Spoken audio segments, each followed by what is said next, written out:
Ayan, menu for today ang fish cream dory. Ayan, pilay. Kakamatisan lang po natin. Ayan, mga gagamitin. Kamatis, celery, carrots, sibuyas, bawang at konting ginger. And mga pampalasa. So, ayan, mag-start na tayo. Ayan, gagargarin lang po natin yung mga kailangan.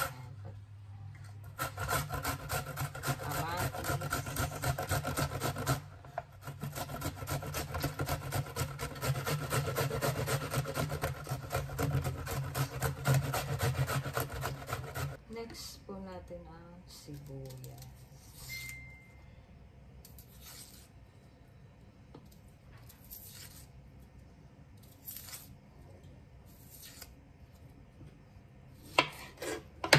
Gasa natin.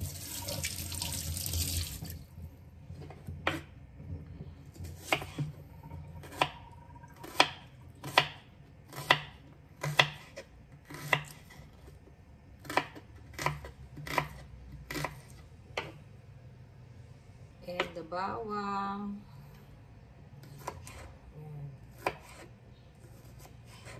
Slice lang natin para luya. Konting-konti lang pong luya. Ayan, mga ganyan lang. Ikakat na po natin ang isda. Ayan.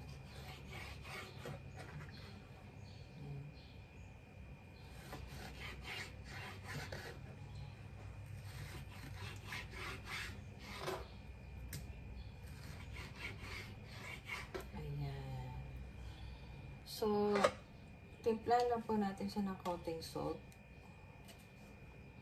Konting-konti lang. Ayan. Salt. Ayan. And then, paminta. So, bali hindi po natin to ipiprito. Bali, air fryer po ang gagamitin ko. Para less oil po. Ayan. So, sa air fryer po, lalagay ko ang fish. Ayan.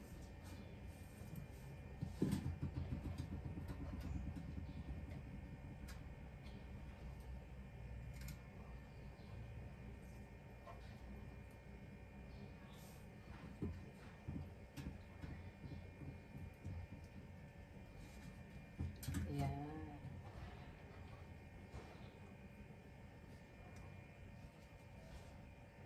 Lalagyan po natin siya ng olive oil. Konting-konti lang pong olive oil. Konti lang para hindi siya kumapit.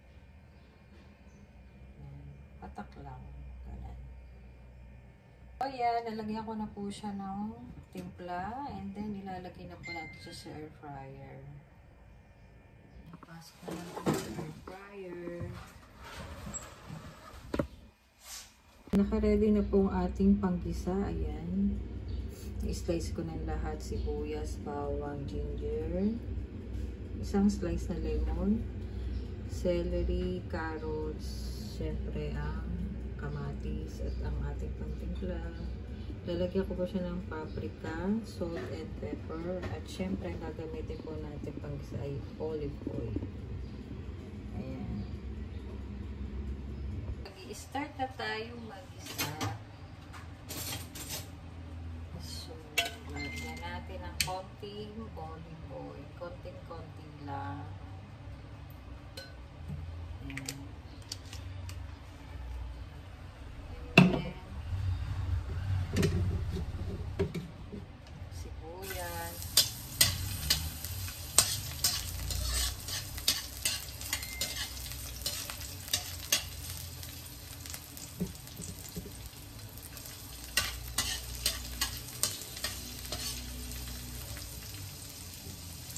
Lagay na rin natin ang luya.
Lagay na natin ang kamatis.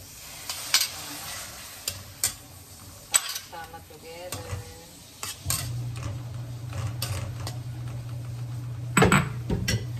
And then, lagay na rin natin ang carrots na pinatlag. Ayan.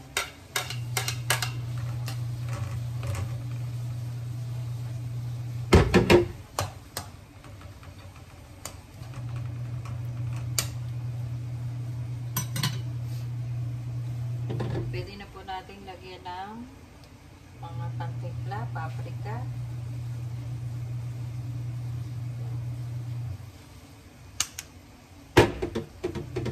Lagyan ko na din pong liquid seasoning.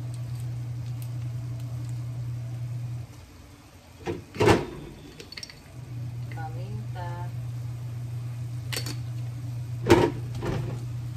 Konting salt.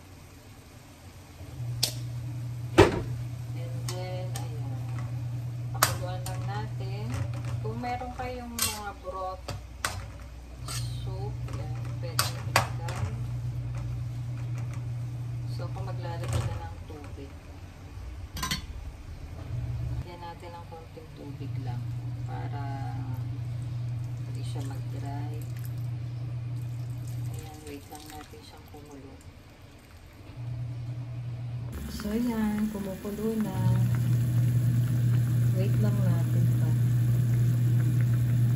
And then, yung isda po malapit ng maluto na sa air fryer, then saka natin ilalagay. Ito na po yung ating fish sa air fryer. Ayan, wait ko lang po yung sauce maluto and then ilalagay ko na siya. Ilalagay na po natin ang fish.